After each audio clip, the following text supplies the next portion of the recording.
भाई, स्वागत है आपका शर्मा कोचिंग क्लासेस में। बिल्कुल लोक प्रशासन पे ऑब्जेक्टिव है आज की, है ना। मैं रुपेंद्र कुमार शर्मा आपके लेके आया हूं बहुत ही इंपॉर्टेंट लोक प्रशासन व्यवस्था से क्वेश्चन, है ना, जो कि आपके सीएमओ के एग्जाम में अभी आ सकते हैं, है ना। अगर आप इस चैनल में नए हैं तो चैनल को सब्सक्राइब कर लेंगे और बेल आइकन को भी क्लिक करेंगे। चलिए शुरू करते हैं। कुछ ऑब्जेक्टिव रहेंगे, इसको हमको ध्यान से पढ़ना है और ध्यान से बनाना, ठीक है। ऑब्जेक्टिव यहाँ पे फ्लैश होंगे, आंसर भी यहाँ पे फ्लैश होगा, ठीक है। चलिए देखते हैं पहला क्वेश्चन आज का।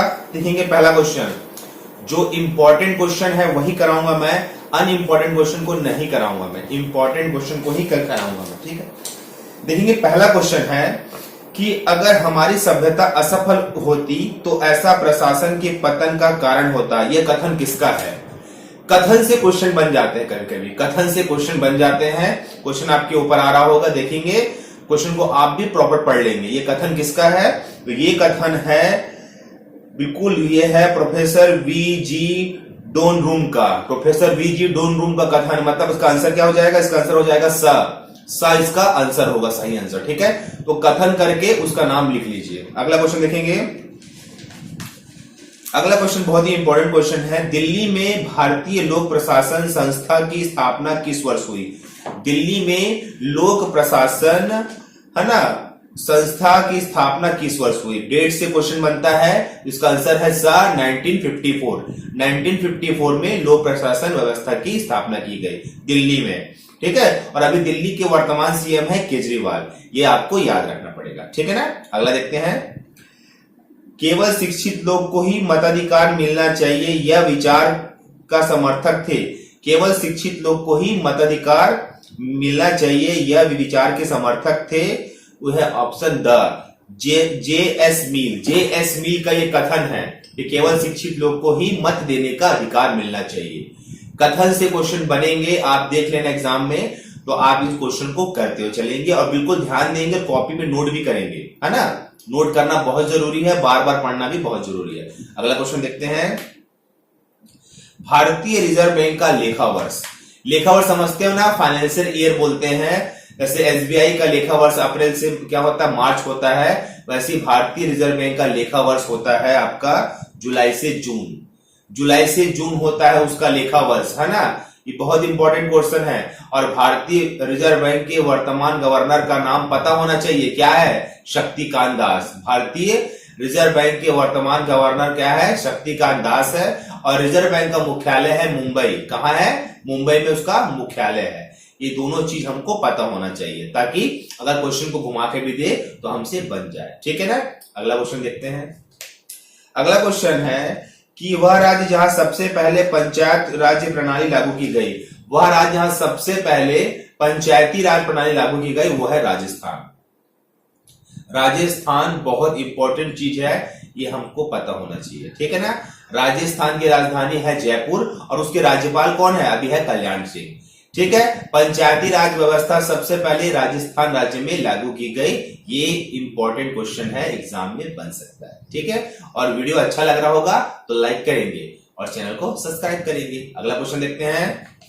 अगला क्वेश्चन है, इंपॉर्टेंट क्वेश्चन ही करा रहा हूं मैं आप लोगों को ना। देखो अगला क्वेश्चन है कि प्रशासन पर नागरिकों के नियंत्रण का सबसे प्रभावशाली माध्यम, मतलब जो प्रशासन का नागरिकों के नियंत्रण का प्रभावशाली माध्यम क्या है? कौन से माध्यम से वो उनका नियंत्रण कर सकता है? तो आंसर है चुनाव। चुनाव प्रक्रिया एक ऐसी प्रक्रिया है जिसमें हम प्रशासन का भी नियंत्रण कर सकते हैं और प्रशासन हमारा भी नियंत्रण या भी हमारा वोट जान सकता है कि हमको क्या चाहिए। तो मेन क्या होता है? चुनाव से ही होता है, ठीक है। अगला क्वेश्चन देखेंगे। भ्रष्टाचार के रोकथाम के लिए संस्थानमन समिति का गठन किस वर्ष किया गया, है ना। भ्रष्टाचार के रोकथाम के लिए संस्थानमन समिति का गठन किस वर्ष किया गया? तो ऑप्शन है द 1962। ठीक है, बहुत ही इंपॉर्टेंट क्वेश्चन था ये, ठीक है, ये याद रखेंगे। अगला क्वेश्चन देखेंगे। अगला क्वेश्चन है, विश्व सूचना अधिकार सर्वप्रथम किस देश में लागू किया गया? सूचना का अधिकार सर्वप्रथम किस देश में, पूरे देशों में किसमें लागू किया है? वो है स्वीडन। स्वीडन ने सबसे पहले सूचना का अधिकार ये नियम को लागू किया, ठीक है। अगला क्वेश्चन देखेंगे, संसद ने प्रश्नकाल के पश्चात पूछे गए मौखिक प्रश्नों को क्या कहते हैं?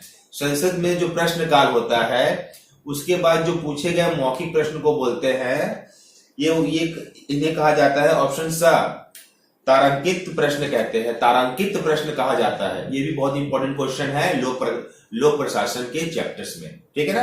अगला क्वेश्चन देखेंगे, रेल बजट को केंद्रीय बजट से पृथक किया गया। बिल्कुल मोस्ट इंपॉर्टेंट क्वेश्चन है ये, रेल बजट को केंद्रीय बजट से कब अलग किया गया? बहुत इंपॉर्टेंट क्वेश्चन है। 1923 में अलग किया गया, 1923 में अलग किया गया रेल बजट को केंद्रीय बजट से। बहुत इंपॉर्टेंट क्वेश्चन था, आपको पता होना चाहिए। और भारत के वर्तमान रेल मंत्री का नाम भी आपको पता होना चाहिए, वो कौन है? पीयूष गोयल भारत के वर्तमान रेल मंत्री है और कोयला मंत्री भी है, ठीक है। अगला क्वेश्चन देखते हैं। अगला क्वेश्चन जो कि इंपॉर्टेंट है ना, इंपॉर्टेंट ही कराऊंगा मैं। देखिए, शून्य पे आधारित बजट सर्वप्रथम विकसित कहां पे हुआ? शून्य पे आधारित बजट सर्वप्रथम विकसित कहां पे हुआ? देखो, ये क्वेश्चन इसलिए इंपॉर्टेंट है क्योंकि शून्य पे आधारित है। क्वेश्चन समझ लेंगे, वापस बोल रहा हूं ना। क्या बोल रहा है कि शून्य पे आधारित बजट सर्वप्रथम विकसित कहां पे हुआ? तो ये हुआ अमेरिका में, यूएसए में ये बजट विकसित हुआ। कुछ इंपॉर्टेंट क्वेश्चन थे जो कि आपको बताना था, एमसीक्यू थे। इन एमसीक्यू को करके जाइए ताकि आने वाले समय में जब सीएमओ का पेपर दो तो ये सब क्वेश्चन आए तो आपसे बनना चाहिए, है ना। और यही कहना चाहूंगा, अगर आप इस चैनल में नए हैं तो चैनल को सब्सक्राइब कर लीजिए, क्योंकि इसी प्रकार के MCQ, important question, important maths के क्वेश्चन, रीजनिंग के क्वेश्चन, सारे प्रकार के वीडियो मैं इस चैनल में अपलोड करता रहता हूं। और बस यही कहूंगा कि धन्यवाद, थैंक यू, ओके, बाय।